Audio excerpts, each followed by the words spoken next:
8절부터 12절이 되겠습니다. 히브리서 11장 8절로 12절입니다.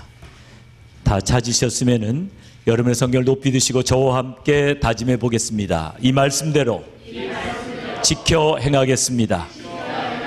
다시 한번 이 말씀대로 지켜 행하겠습니다. 제가 한 절, 여러분 한 절 나누어서 교독하도록 하겠습니다. 믿음으로 아브라함은 부르심을 받았을 때 순종하여 장래 기업으로 받을 땅에 나갈새 갈 바를 알지 못하고 나갔으며 믿음으로 저가 외방에 있는 것 같이 약속하신 땅에 우거하여 동일한 약속을 유업으로 함께 받은 이삭과 야곱으로 더불어 장막에 가였으니 이는 하나님의 경영하시고 지으실 터가 있는 성을 바랐음이니라. 믿음으로 사라 자신도 나이 늙어 단산하였으나 잉태하는 힘을 얻었으니 이는 약속하신 이를 미쁘신 줄 알리라. 다같이 이러므로 죽은 자와 방불한 한 사람으로 말미암아 하늘에 허다한 별과 또 해변의 무수한 모래와 같이 많이 생육하였느니라. 아멘. 잘 오셨습니다. 당신은 너무 소중한 분이십니다. 당신은 너무 소중한 분이십니다. 귀한 아침에 비전의 사람이 되자, 이런 제목으로 은혜 나누기를 원합니다. 하나님은 꿈의 하나님이십니다. 하나님은 항상 우리를 향한 계획을 가지시고 우리를 부르십니다. 꿈과 비전의 하나님 앞에 우리도 꿈과 비전을 찾고 열정의 비전 메이커들이 되는 2015년이 되시기를 주님의 이름으로 축원합니다. 찰스 험멜이라는 분이 이런 책을 썼습니다. 늘 급한 일로 쫓기는 삶. 한번 보여주시겠어요? 그 책. 늘 급한 일로 쫓기는 삶. 네, 원어대로 만약에 제목을 붙인다면 긴급한 일의 횡포라고 붙여야 됩니다. 내비게이터 제자 훈련의 한 주제로서 채택되어 있는 긴급한 일의 횡포라는 책입니다. 우리는 긴급한 일 때문에 중요한 일들을 온전히 처리하지 못한다는 거죠. 언제든지 긴급한 일이 우리의 삶을 쫓겨가는 삶으로 몰아가고 있다는 거예요. 여러분, 성경 읽기라든가 전도라든가 선교, 새벽기도 이런 것들은 중요한 일이지만은 긴급한 일이 있으면 여러분 다 쫓겨나가는 일입니다. 근데 우리가 긴급한 일 때문에 중요한 일들을 등한시한다면 우리는 하나님 앞에 탁월한 사람이 되지 못할 거예요. 만약에 긴급한 일과 중요한 일 사이에서 그런 어떤 긴장 속에서 살고 있다면, 이렇게 살면 안 되는데 하면서 여러분이 갈등하고 있다면 그래도 여러분은 영적인 분이에요. 영적이지 않는 사람은 중요한 일과 긴급한 일을 아예 구별하지 않아요. 그냥 긴급한 일에 쫓겨가지고 평생을 그렇게 살고 마는 것입니다. 또한 더 안타까운 것은 중요하지 않은 일 때문에 시간을 다 낭비해버리는 거예요. 우리 학생들을 예로 들어서 학생들 좀 미안하지만 학생들에게 방학 맞이했는데 보면은 중요하지 않은 일 가지고 하루 종일 모든 시간을 다 낭비해버리고 맙니다. 그런 학생들 보면서 어른들이 한두 마디 하지만은 그럼 어른들은 어떻습니까? 바쁘지도 않는데 나의 시간이 정말 보람되게 쓰여지고 있습니까? 여러분, 지금 우리가 시간이 얼마나 남아 도느냐, 부족하냐, 이게 문제가 아니고 정말 중요한 일을 위해서 내가 시간을 쓰느냐. 정말 얼마 되지 않은 시간이지만 참 시간을 쪼개가지고 참 그 시간 내기가 힘들지만 중요한 일에 쓰고 있다면, 보람된 일에 쓰고 있다면 우리의 인생은 성공적이라고 할 수가 있습니다. 그러므로 2015년에 우리가 좀 중요한 일, 보람된 일에 집중하게 되는 그런 한 해가 되기를 주님의 이름으로 축원합니다. 요한계시록 2장과 3장에는 7교회에게 주시는 편지가 있어요. 마지막 때 교회를 흔히 라오디게아 교회에 많이 비유해요. 왜 라오디게아 교회에 비유할까요? 우리 주님께서 라오디게아에게 주시는 권면 속에 마지막 때 교회의 특징이 나오죠. 같이 한번 보실까요? 라오디게아에게 주시는 권면. 차지도 뜨겁지도 않은 교회가 되지 말라. 이런 권면인데요. 요한계시록 3장 19절 같이 읽어봅니다. 시작. 물은 내가 사랑하는 자를 책망하여 징계하노니 그러므로 내가 열심을 내라 회개하라. 우리가 영적으로 정체된 삶을 산다면 그것은 참으로 위험한 삶입니다. 우리는 정체감을 떨치고 새로운 활력을 불어넣어줄 성령의 새바람이 필요합니다. 근데 신앙 여정에서는 모든 그리스도인들이 정체기를 맞이합니다. 그때는 하나님과의 관계 속에서 기쁨도 없고 열정도 없이 의무감만 남게 되고 그리스도인으로서 더 이상 성장하지 못하며 하나님께 긴밀히 연결되어 있지 않습니다. 모든 일이 잘 되어가는 것 같지만 사실은 신앙의 무풍지대에 빠져 있는 겁니다. 무풍지대에 빠져 있는 사람들의 특징이 무엇일까요?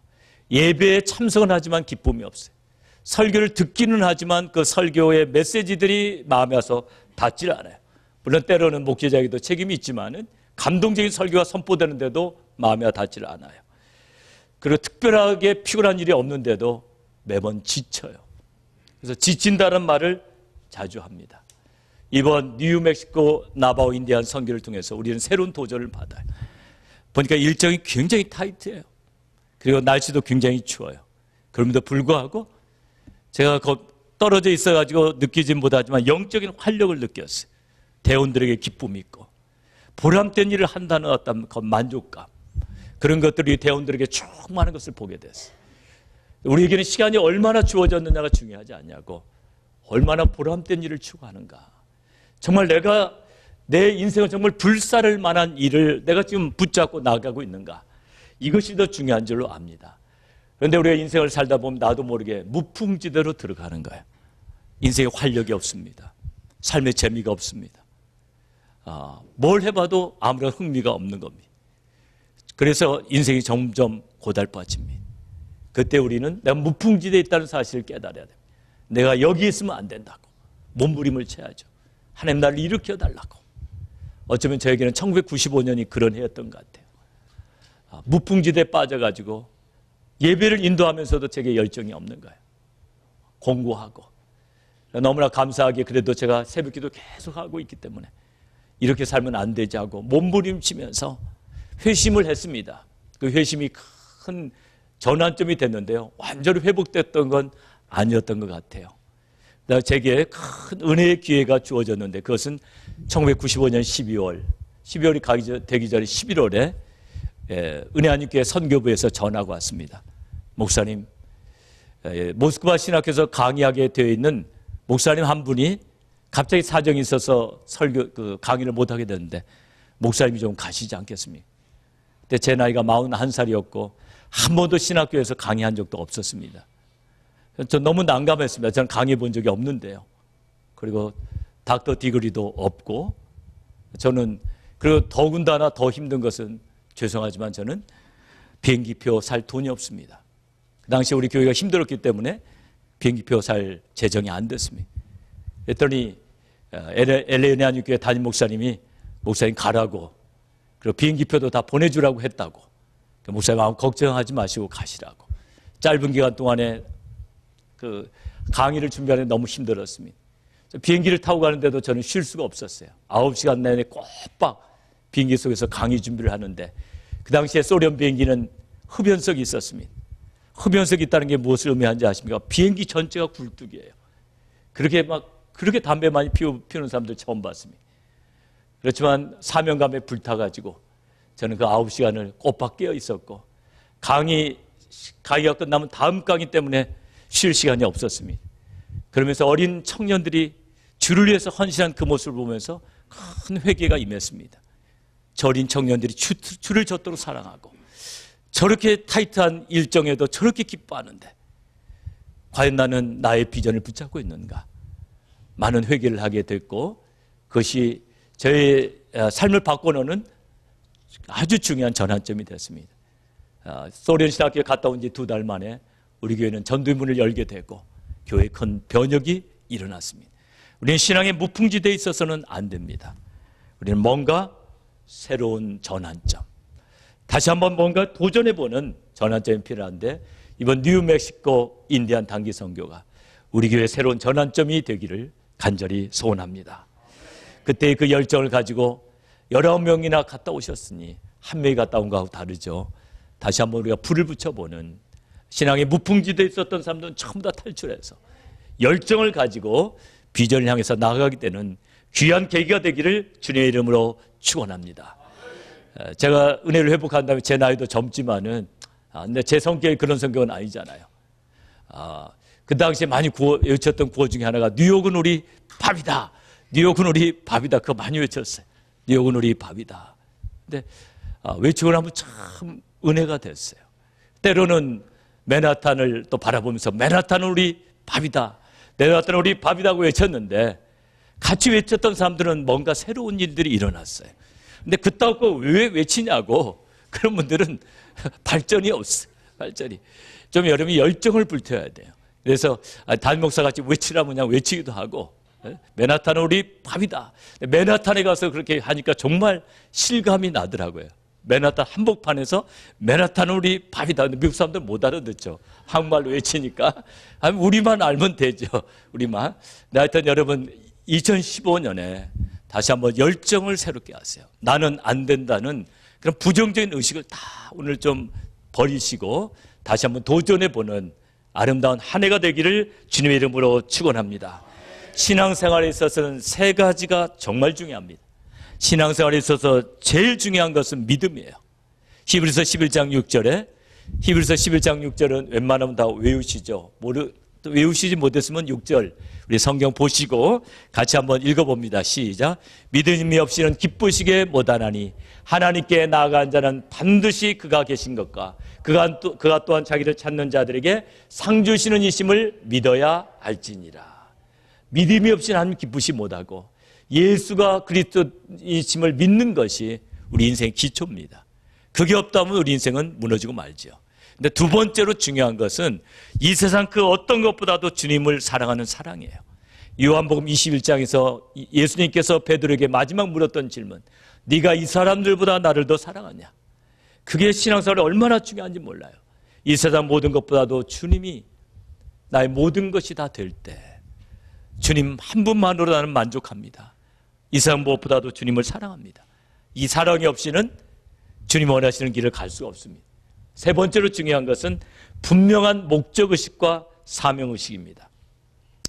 목적의식과 소명의식이 없으면 목적의식과 소명의식이 없으면 우리는 힘차게 인생을 살 수가 없습니다. 제가 20대 후반이었을 때 어느 어른이 그런 말을 했어요. 어느 교육학자가 했다고 말하는데 제가 그 교육학자를 좀 압니다. 근데 그 교육학자가 그렇게 딱 말하진 않았어요. 그래서 그 교육학자 이야기는 안 하겠는데요. 이렇게 말했다는 겁니다. 이 세상에 게으른 사람은 없다.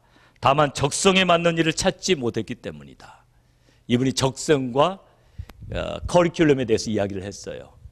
그러긴 했지만은 정확하게 이렇게 이야기하진 않았어요. 이 세상에 게으른 사람은 없다.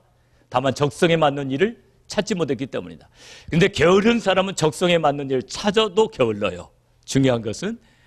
그런데 또 한편으로는 전혀 틀린 말이 아니에요. 적성에 맞는 일을 찾지 못했을 때. 문득 우리의 이민 생활이 생각났어요. 여러분 다 적성에 맞는 일 하고 계십니까? 여러분 다 미술대학교 나왔기 때문에 내일 아티스트 되셨나요? 여러분 지금 건축 일 하시는 분들도 다 건축공학 전공하셨습니까? 다 적성은 아니잖아요. 한국에서 뭐 회계사 하다가 은행에서 일하다가 여기 와갖고는 어쩔 수 없잖아요. 그게 적성이기 때문에 하는 건 아니잖아요. 그럴 때 많이 힘들죠. 근데 정말 적성에 맞는 일을 딱 찾으면은 그리고 페이도 괜찮다면 신바람이 나게 되겠죠. 근데 학생들을 보니까 학생들 중에 방황한 학생들의 특징이 있는데 전공을 못 정했다는 거예요. 고등학교 2학년이 되도록 전공을 못 정한 학생. 우리 아들도 그런 류에 해당이 되는데 원래는 이제 육상선수 되려고 했는데 대회 나가면은 동네 대회에서 브론스 같은 거 따니까 되겠습니까? 전국대회에서 골드를 따야지 뭔가 비전이 있죠. 안 돼가지고 이제 뭔가 바꾸려고 하니까 너무 늦은 거예요. 그렇기 때문에 많이 헤매이다가 요즘에 자기 전공을 찾았어요. 전공을 찾고 나서 많이 달라졌어요. 그걸 보면서 이게 전공을 찾는 건 너무 중요한데 우리 크리스찬들도 비전과 목적 의식을 찾게 되면 우리의 방황은 끝나는 줄로 믿습니다. 그러니까 크리스찬들이 방황하지 않으려면 반드시 목적 의식을 가져야 돼요. 목적 의식과 비전을 가질 때 우리는 달라집니다. 그래서 이번 인디안 단기 선교를 통해서 여러분 중에 분명한 소명 의식과 목표를 붙잡게 되었다면 그것은 엄청난 축복이에요. 근데 아직 거기 갔다 오긴 했지만 얼떨결에 갔다 오신 분이 있다면 기도하시고 소명의식을 가지시고 또 목표를 찾게 되기를 주님의 이름으로 축원합니다. 아브라함을 보십시오. 아브라함이 75세 하나님 만나면서 큰 비전 받죠. 75세까지도 아브라함은 괜찮은 사람이었을 거예요. 왜냐하면 하나님 아무나 부르는 건 아니시잖아요. 75세. 근데 75세라는 나이를 어떻게 봐야 되느냐. 오늘날처럼 할아버지는 아닙니다. 왜냐하면 아브라함이 몇 세까지 살았습니까? 175세까지 살았기 때문에 중년의 나이예요.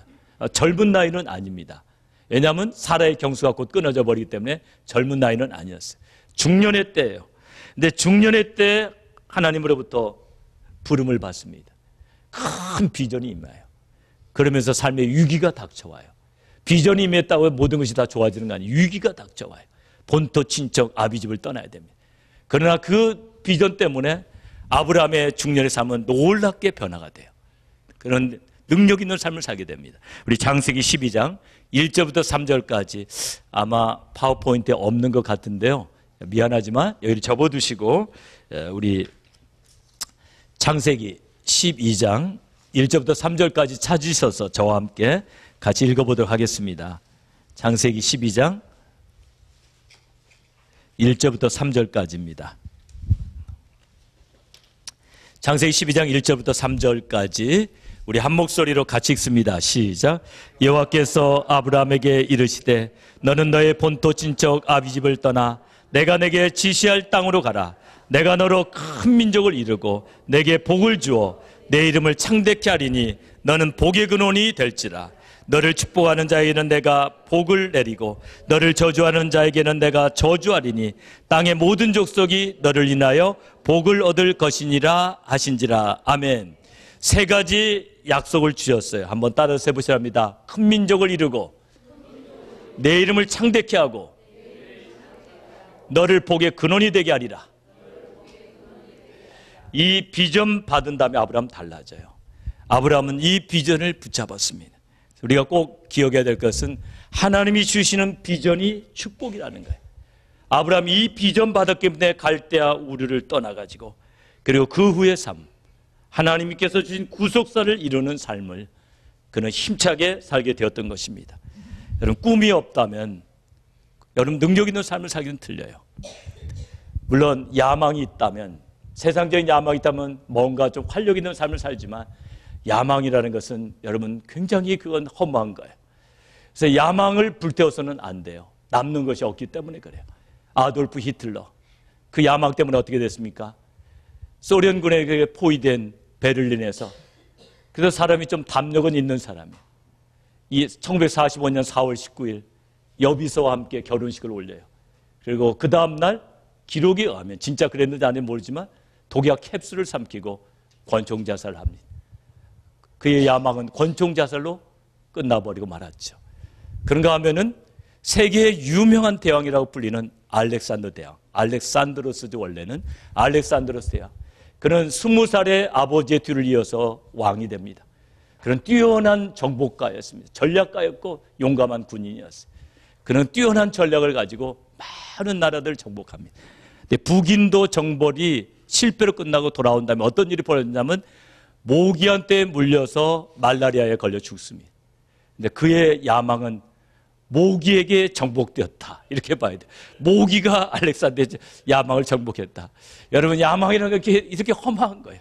모기에 물려서 끝나는 것이 야망이라면 한번 깊이 생각해 보셔야 됩니다. 과연 내가 붙잡고 있는 야망 안전한가? 이게 가치 있는 것인가? 그래서 지금도 야망 때문에 교류하는 사람 분이 있다면 야망을 버리시기를 주님의 이름으로 축원합니다. 아브라함은 야망을 위해서 살지 않았어요. 하나님의 주신 꿈을 향해서 달려갔고 그 꿈을 향해서 달려갔기 때문에 히브리서 11장으로 다시 돌아가 보면 12절에 아브라함이 이루었던 성취에 대해서 이야기하고 있어요. 같이 한번 12절을 같이 한번 보십니다. 11장 12절 같이 읽어봅니다. 시작. 이러므로 죽은 자와 박물한 한 사람으로 말미암아 하늘의 허다한 별과 또 해변의 무수한 모래같이 많이 생육하였느니라. 아멘. 아브라함은 여러분 잘 알다시피 100세까지 아들 없었어요. 100세에 아들 주셨는데 그 아들이 믿음의 사람이었어요. 믿음의 사람 이삭을 통해서 태어난 아들 중에 야곱이 또 믿음의 사람이었어요. 야곱은 또 하나님의 그 구속사를 이루기 위해서 12명 낳았어요. 그러니까 혹시 애를 많이 낳은 집 있으면 구속사를 이루기 위해서 많이 낳았다고 칭찬해 주시지 판단하지 마시기 바랍니다. 12명이 있었어야 돼요. 그러니까 애굽에 들어갈 때 그 12명 때문에 가족이 몇 명이 되면 70명 되는 거예요. 때로 들어가는 거예요. 때로. 여러분 때가 필요해요. 어떤 때는 때로 들어간 거예요. 때로 들어갔기 때문에 430년 만에 200만 명 된 거예요. 200만 명 돼가지고 이제 가나안 땅에 들어갑니다. 그리고 약속의 자손이 태어납니다. 그래서 온 인류가 그 구원의 빛을 보게 됩니다. 이것이 아브라함이 이룬 업적이에요. 비전을 향해서 나왔던 아브라함, 많은 영혼들을 구원하는 복의 근원이 된 줄로 믿으시 바랍니다. 오늘 우리는 하나님이 예비하신 비전이 무엇인가 이걸 찾아보셔야 돼요. 학생들은 전공을 차지하듯이 전공을 정하지 못한 학생이 있다면 저는 전공 정하라고 권면하고 싶어요. 전공이 없다는 것은 지금 나의 삶의 목표가 분명하지 못하다는 거예요. 나의 삶 전체를 불살릴 수 있는 목표가 없는 거예요. 그래서 undecided라고 decided 해가지고 들어간 학생은 열심히 전공 차지합니다. 그럴 수도 있어요. 전공 못 정할 수도 있어요. 그러나 그게 3년 되고 5년 되고 그러면 안 되죠. 우리의 인생에서 만약에 전공이 없다면, 나의 비전이 없다면 오늘 비전부터 찾게 되기를 주님의 이름으로 축원합니다. 비전은 우리의 삶을 바꿔놓을 수가 있어요. 무기력한 존재에서 정말 열정의 비전 메이커가 될 수가 있어요. 그래서 우리는 그 비전이 필요한 겁니다. 지금은 아주 뛰어난 사람이 되었지만 아주 불우한 가정에서 태어난 소년이 있었습니다. 이 소년의 어머니는 조숙하시기도 하시지 13살에 동거해가지고 미혼모가 애를 낳게 되는데 바로 이 소년이었어요. 너무나 감사하게 이 어머니는 예수 그리스도를 믿게 된 다음부터 신실한 크리스찬이 됐어요. 비록 어머니가 과거는 힘들었지만 그러나 8살에 이혼한 다음에 불우한 유년 시절을 보내요. 피부색이 검다고 백인 아이들보다 따돌림을 당하고 그리고 공부를 참 못했어요. 초등학교 5학년 때까지 구구단을 외우지 못하고 매스 테스트만 해보면은 한 문제도 풀지 못하는 등 항상 그 반에서 꼴찌를 도맡아 했고 그러나 잘하는 게 있었는데 쌈박질이었어요. 그는 11살이 됐을 때 친구들과 싸우다가 칼로 한 친구의 배를 찌르는 바람에 살인 미수자라는 오명을 쓰고 살게 돼요. 그러나 이 소년에게는 정말 귀한 존재가 있었어요. 어머니였어요. 믿음이 좋은 어머니는 항상 믿음의 말을 했습니다. 너는 앞으로 공부도 잘하게 될 거라고. 하나님은 너를 향한 계획을 가지고 계시다고. 어머니 긍정적인 격려 때문에 이 소년은 예수님을 구주로 영접하게 돼요. 그러면서 꿈과 비전을 함께 받게 돼요. 그리고 그 비전이 너무나 강렬했기 때문에 이 소년은 그 비전을 위해서 열정을 태우면서 공부할 마음이 생겼고 지혜와 집중력이 생겼습니다. 그래서 중학교에 들어가서는 우등생이 되었고 사우스 웨스턴 하이스쿨을 3등으로 졸업한 다음에 명문 미시간 의대에 입학하게 돼요. 그리고 신의 손이라는 별명을 갖는 명의가 됐습니다. 이 사람이 바로 샴 쌍둥이, 몸이 붙어있는 쌍둥이 있죠? 샴 쌍둥이 수술에 첫 번째로 성공했던 사람이에요. 벤 카슨입니다. 같이 한번 벤 카슨이 쓴 책이 있습니다. Think Big이라는 책을 이렇게 썼는데요. 이게 뭐의 약자냐면은 그다음 화면 보시죠.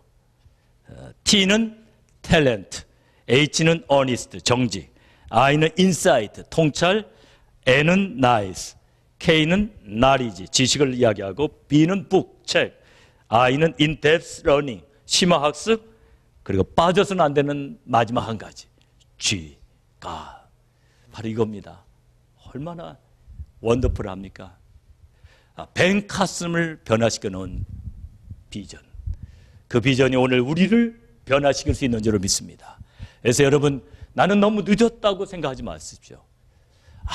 하나님 앞에는 늦은 시기는 없어요. 아무리 나이가 들었어도 절대로 늦지 않아요. 중요한 것은 비전은 포기하지 않는 사람만 이루는 것입니다. 오늘 이 아침에 꼭 기억해야 될 것은 비전은 포기하지 않는 사람이 이룬다. 한번 따라서 해보시기 바랍니다. 비전은 포기하지 않는 사람이 이룬다. 인생을 살다 보면 포기하고 싶은 그때가 많아요. 아브라함을 보십시오. 75세의 아들을 주신다고 그랬으면 at 80세 5년 후에는 주셨으면 얼마 주겠어요? 안 주셔. 한 85세 되니까 아마 그때쯤에서 제가 보기에는 사라의 경수 끊어졌을 것 같아요. 사라의 경수 끊어졌으니 얼마나 절망적이에요. 그럼에도 불구하고 아브라함은 포기하지 않아요. 경수가 끊어졌어도 하나님 하실 수가 있다. 그리고 믿고 끝까지 나아갑니다. 마침내 아브라함 100세의 아들이 태어납니다. 그리고 그 아들을 통해서 아까 이야기한 대로 200만의 민족이 형성되고 그 약속의 자손이 태어납니다. 꿈은 포기하지 않는 사람이 이룹니다. 여러분 2차 세계대전의 영웅 윈스턴 처칠이 옥스퍼드 대학 졸업식에 참석하게 됩니다. 졸업연설을 하게 돼요. 학생들이 얼마나 기대하고 또 거기 모였던 학부모들이 얼마나 기대했겠습니까? 그런 딱 세 마디밖에는 안 했습니다. 앞에 나와서 그는 한참을 그냥 서 있었습니다. 그리고 이야기합니다. Don't give up. 포기하지 마십시오. 그리고 한참 청중을 돌아보다가 또 이야기합니다. Never give up. 절대로 포기하지 마십시오. 잠시 후에 목청을 하다 보면 또 기합니다. Don't you ever and never give up. 절대로 포기하지 마십시오. 오늘 우리 하나님께서 우리에게 주신 메시지입니다. 꿈을 향해서 포기하지 않고 가는 사람에게는 인생이 힘들고 고난이 겹쳐서 지쳐있을 때에는 하나님의 격려의 메시지가 나와요. 아브라함도 지쳐있지 않을 때가 왜 없었겠어요? 롯이 아브라함을 떠난 다음에 조카 롯과 그 힘든 이민생활 같이 헤쳐나가다가 동역자인 롯이 떠나갔을 때 얼마나 낙심했겠어요. 그때 하나님 어김없이 나타나셔가지고 포기하지 말라고. 같이 한번 메시지 보실까요? 우리가 힘들고 정말 지쳐있을 때 우리 하나님 우리를 위로해 주십니다. 창세기 13장 14절부터 17절까지 화면을 보시고 같이 읽습니다. 시작. 너는 눈을 들어 너 있는 곳에서 동서남북을 바라보라. 보이는 땅을 내가 너와 내 자손에게 주리니 영원히 이르리라. 내가 내 자손으로 땅에 티끌 같게 하리니 사람이 땅의 티끌을 능히 셀 수 있을진데 내 자손도 세리라. 너는 일어나 그 땅을 종과 행으로 행하여 보라. 보라 내가 그것을 내게 주리라. 기도할 때 하나님께서 때로는 포기하지 마라. 더 정진해봐라. 우리는 포기하고 싶은 순간이 있어요. 뭔가 다 그냥 놔둬버리고 싶은 순간, 덮어버리고 싶은 순간이 있어요. 다 끝내버리자. 우리 그런 유혹을 받을 때가 있어요. 지쳐서 이제는 다 그냥 손 떼버리자. 이럴 수가 있습니다. 그때 기도하면 하나님께서 와서 위로해 주십니다. 아브라함을 위로하셨던 그 하나님.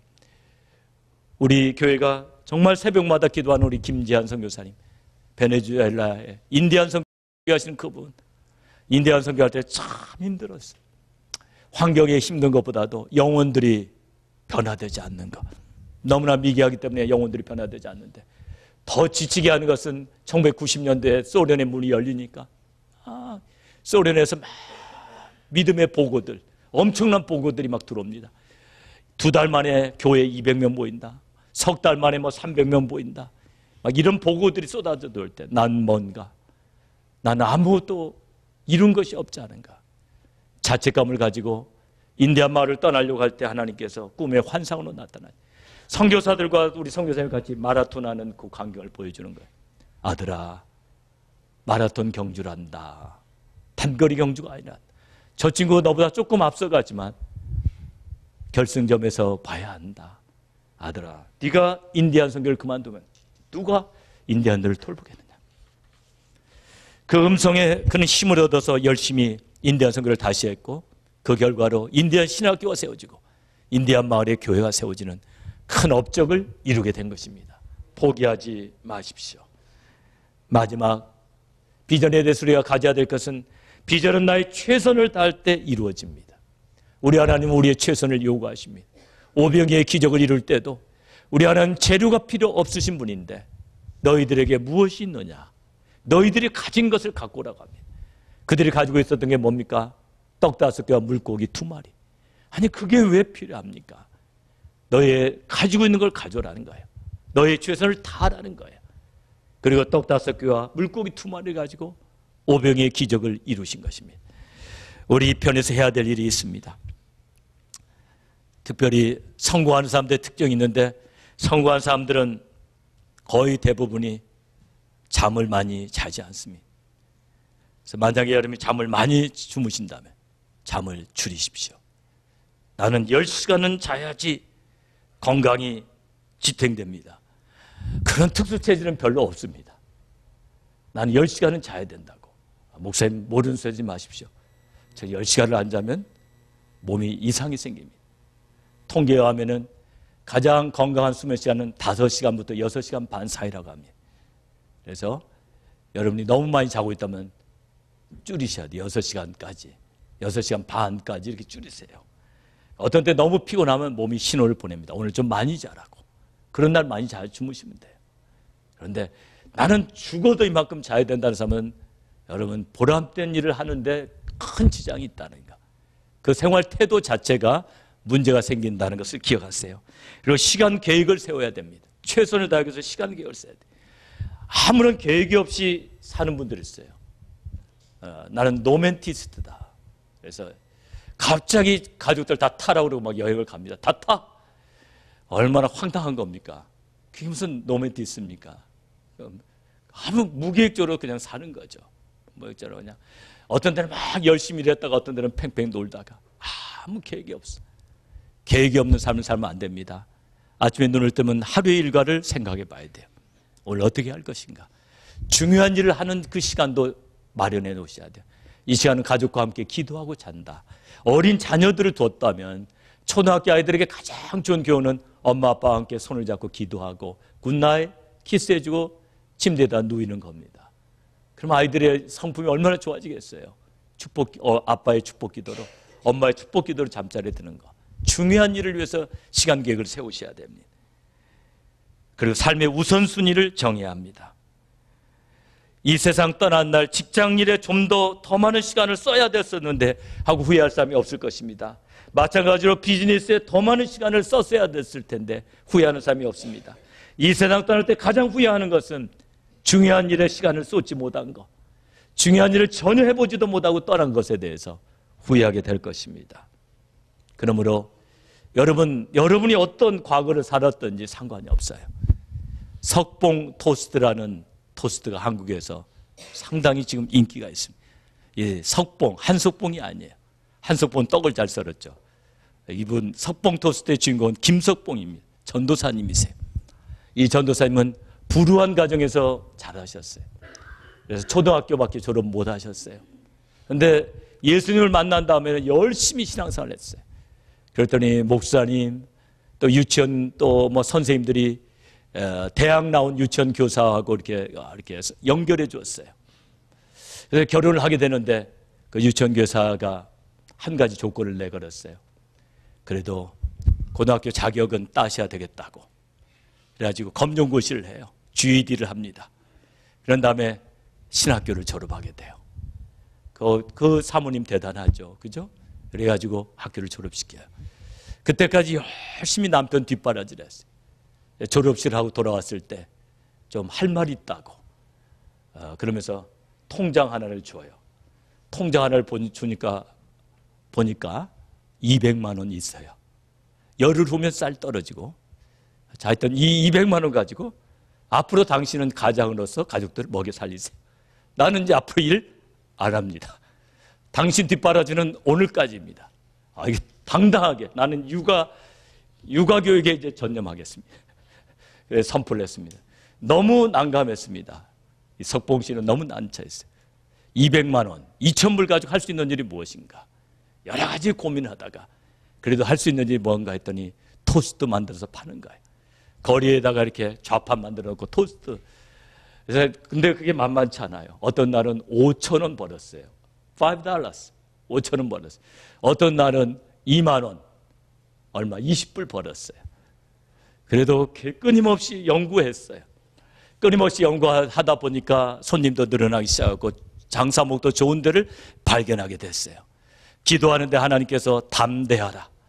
너 이렇게 사람이 죄 지은 사람처럼 그렇게 창피하게 장사를 하냐. 그래가지고 호텔 요리사들이 입는 그걸 입었어요. 그 옷을 입고 주방장 모자를 쓰고.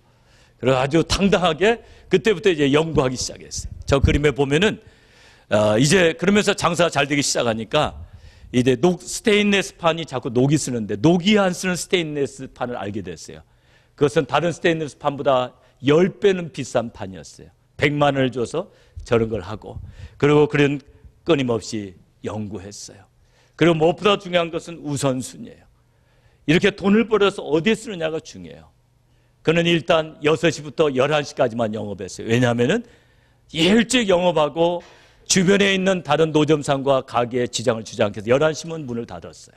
6시부터 11시까지만 했어요. 그런 다음에는 파고다 공원에 가가지고 노인들 중에는 식사를 못하는 노인들이 많이 있었어요.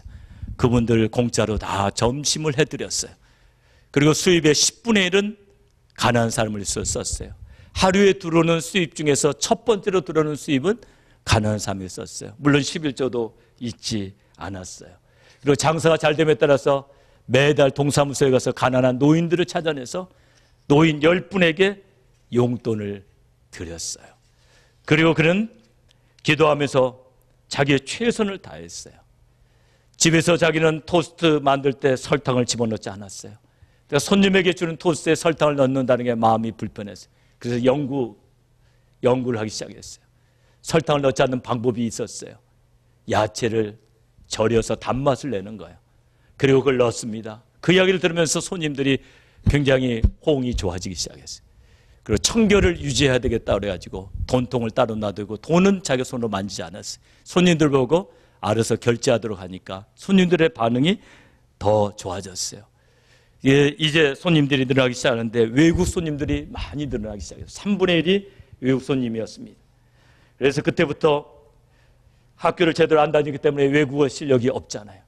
그러나 자기가 할 수 있는 일이 무엇인가? 내가 적어도 20문장씩은 외울 수 있지 않는가? 영어, 중국어, 일어 20문장씩 외웠습니다.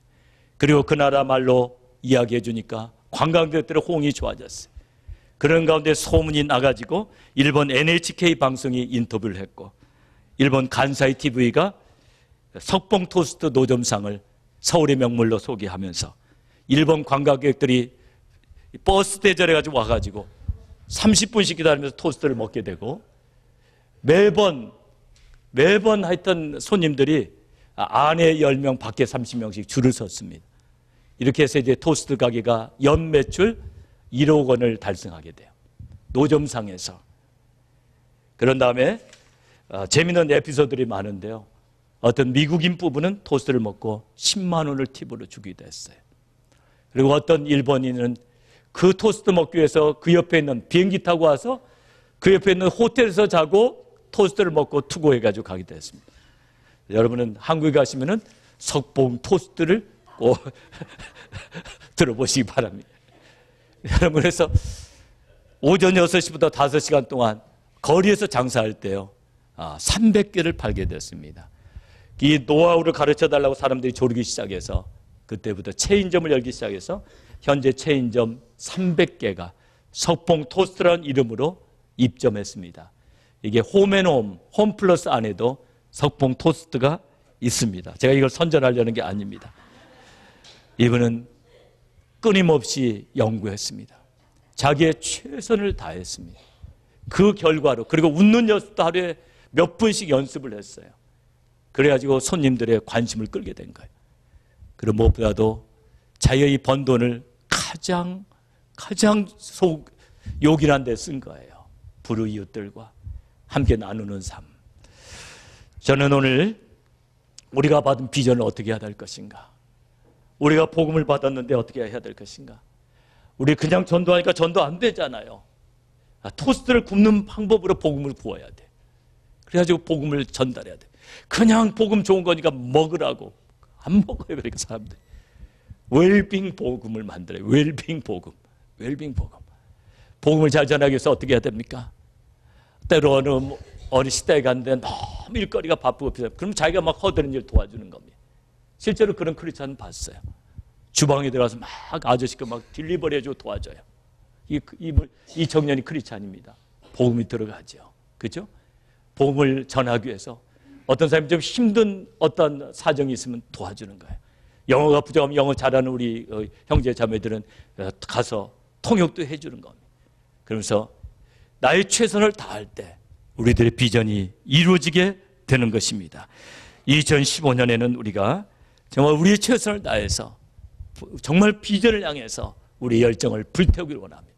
이렇게 열정을 불태울 때 여러분이 아무리 나이가 들었다 할지라도요, 여러분이 하실 수 있는 일이 있어요. 무슨 일을 할 수가 있을까요? 어떤 미국 크리스천 할머니가 이제 양로병원에 들어가서 입원하게 됐어요. 아무것도 할 수 없다는 자책감이 왔어요. 그럴 때 젊은 집사님 한 분이 찾아왔고, 권사님이라고 부르는지 아는지 모르지만 통역해가지고 권사님 할 일이 있습니다. 권사님 여기 시간 많잖아요. 무슨 모임 있을 때 권사님이 좀 전화 연락 좀 해주세요. 그래서 그 연락을 받았는데요. 이 권사님이 권면과 위로의 은사가 있었던가 봐요. 전화만 하면 집사님들이 힘을 얻어요. 그러면서 그런 연락할 일이 없을 때도 이제 정기적으로 여기저기 이제 전화를 하면서 위로해주는, 기도해주는 그런 일을 하게 됐어요. 그러면서 가슴 가득히 뿌듯함이 몰려왔어요. 내가 비록 나이가 들어서 양로병원에 입원했지만 나를 통해서 하나님이 하실 일이 있구나. 그렇습니다. 비전의 사람들에게는, 특별히 열정을 불태우는 비전의 사람에게는 아무리 환경이 어렵고 정말 우리가 그 비전을 따라서 갈 수 없는 상황이 된 것 같이 보일 때도 열정을 불태울 수 있는 그런 길들이 열리고 문들이 열릴 줄로 믿습니다. 오늘 말씀을 기억하시면서 2015년 우리가 새롭게 전진해 나가기 위해서 하늘이신 비전을 찾으십시오. 그리고 그 비전에 최선을 다하십시오. 포기하지 마십시오. 그렇게 나가면은 하나님께 반드시 새로운 문들을 열어주시고 새로운 은혜의 역사를 금년에 이루어 주실 것을 믿습니다. 금년에 우리 교회가 그와 같이 될 수 있도록, 여러분 한 분 한 분이 그와 같이 될 수 있도록 우리 하나님 앞에 한번 간절히 부르짖어서 통성으로 같이 기도하시겠습니다. 사랑의 아버지 하나님, 은혜와 사랑을 진심으로 감사드립니다. 오 나의 사랑의 주님, 능력의 주님, 아버지, 이 시간 주님 앞에 간구합니다. 아버지 하나님, 주님께서는 아브라함에게 비전을 주시고 이삭에게 비전을 주시고 야곱에게 비전을 주시고 요셉에게 비전을 주시고 모세에게 비전을 주시고 다윗에게 비전을 주시고 아버지 하나님, 아버지 그들의 삶을 불태우게 하셨습니다. 우리 하나님, 우리 모두도 하나님의 주신 비전을 위해서 우리의 젊은 날을, 우리의 중년의 때를, 노년의 때를 아낌없이 주님을 위해서 쏟을 수 있도록 도와주시옵소서. 아버지 하나님, 바쁘다는 핑계로 아버지 긴급한 일에 쫓겨다니는 삶을 살지 말게 도와주시고 비전을 향해서 우리의 열정을 불태우는 복되고 아름다운 삶이 되도록 도와주시옵소서. 오늘도 함께 하시는 주님 찬양합니다. 우리를 붙잡아 주시고 우리를 일으켜 주시옵소서. 우리를 통해서 하나님이 하실 일을 찬양합니다. 주여 인도하시고 역사하여 주시옵소서. 존귀하신 아버지 감사합니다. 오늘 귀한 말씀을 통해서 우리가 어떠한 사람이 되어야 되는지 다시 한번 깨닫게 해주심을 아버지 진심으로 감사를 드립니다. 우리 하나님 아버지, 우리가 아브라함을 본받아서 우리 아버지 이삭과 야곱과 요셉과 모세와 믿음의 사람들을 본받아서 열정의 비전 메이커가 되게 도와주시옵소서. 비전을 향하여 우리의 최선을 다해서 우리의 열정을 불태우는 2015년이 되도록 축복하여 주시옵소서. 그리하여 금년의 삶이 정말 보람되고 하나님 보시기에도 아름다운 삶 되도록 축복하여 주시옵소서. 주님께서 함께 하시고 이 비전을 이루어갈 수 있도록 도와주실 것을 믿고 감사드리오며 예수님의 이름으로 기도드리옵나이다. 아멘. 아멘. 오늘 말씀 기억하시면서 찬송가 543장, 새 찬송가 491장, 저 높은 곳을 향하여 날마다 나아갑니다. 찬양 부르시면서 준비해 오신 헌금 우리 심 앞에 연락해 드리도록 하겠습니다.